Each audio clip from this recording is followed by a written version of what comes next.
motion first. Live from Cloud Expo, this is Roger Struckoff with Cloud Expo TV in the second day, and we're sitting right now with Pem Guerry from SIGNiX.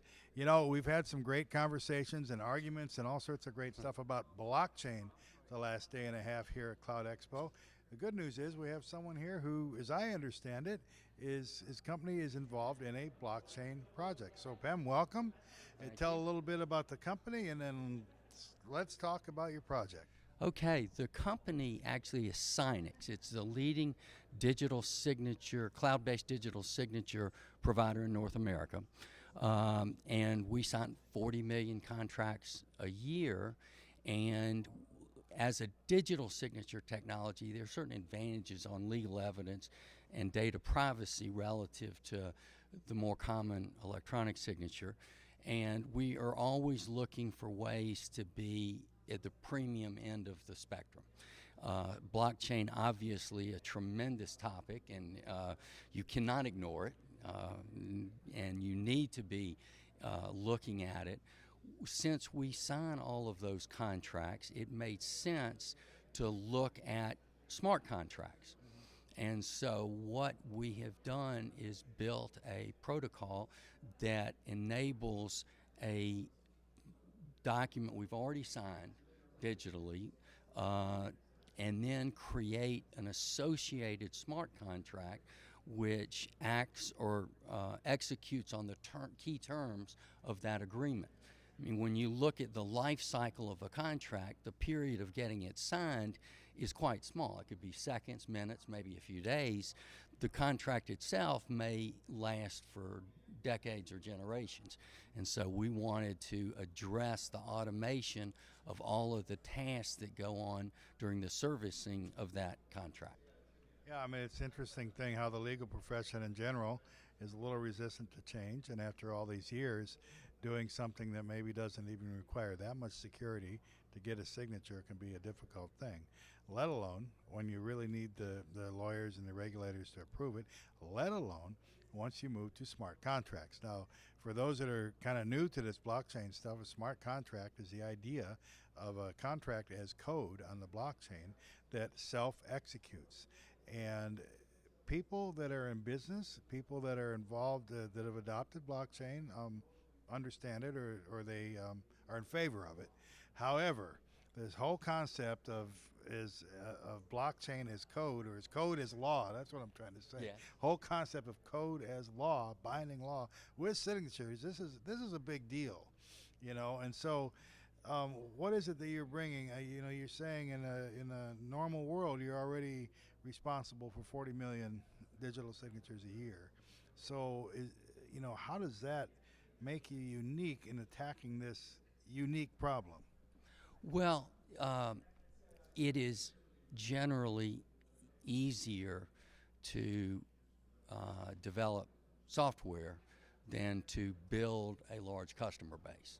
And the ecosystem of those customers represents actually more like 100 million users and 1 billion signatures at full penetration. So it gives you that opportunity. We also have the experience with cryptography, which is digital signatures are essential to the blockchain.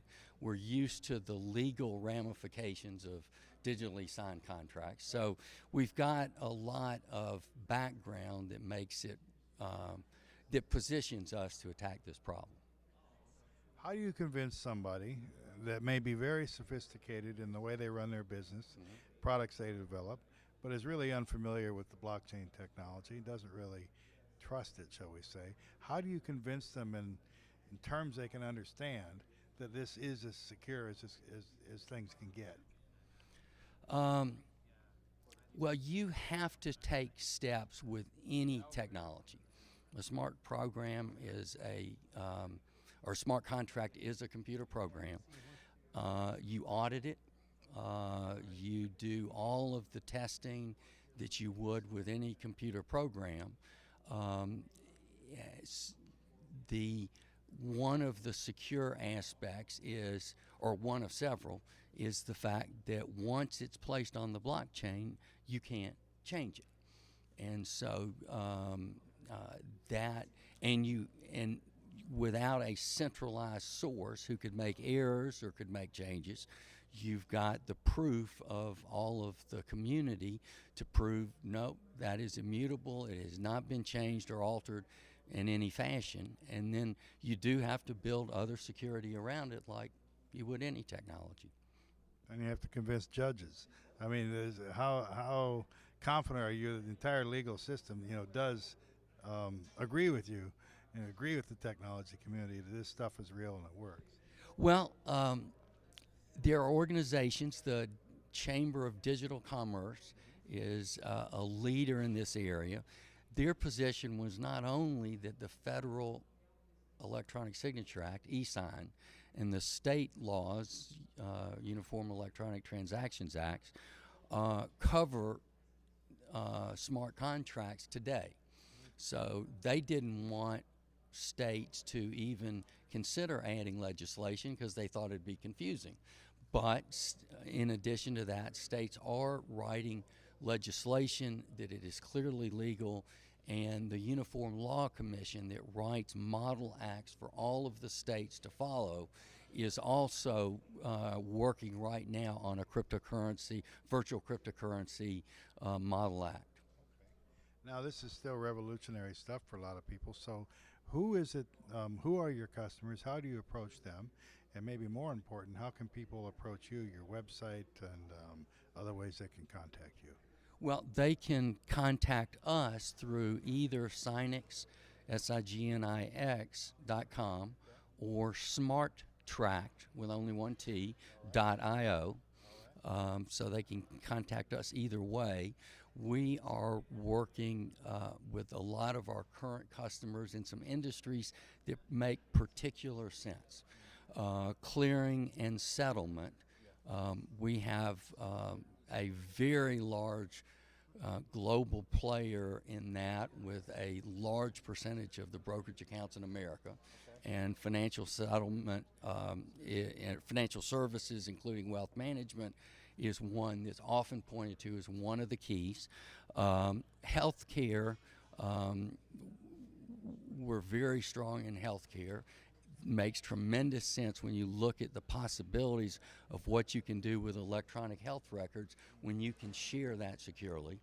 And then real estate, think of an industry with more paperwork associated with hiring your agent all the way through signing the mortgage, into the packaging up mortgages into the secondary market, into servicing mortgages.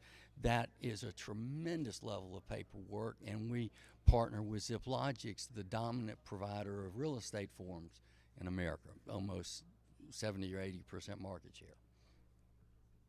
You heard it here. That's great stuff. Now I want to catch up with you like a year from now. Okay. This is going to be, because the way that things are going, this is one of these things that the wave is starting to build, and they're on top of it, and it's not so much an opportunity for disruption, but just big improvement. Sometimes when people talk about blockchain as disruptive, they mean they're completely turning things upside down. It sounds like you're just looking like massive improvement in some big critical areas. Yes, I just gave a presentation on use cases, and the estimated cost savings are enormous. Syndicated loans, didn't know how big that was. They expect up to $7 billion in saving just in processing those. Automobile loans by itself, $21 billion.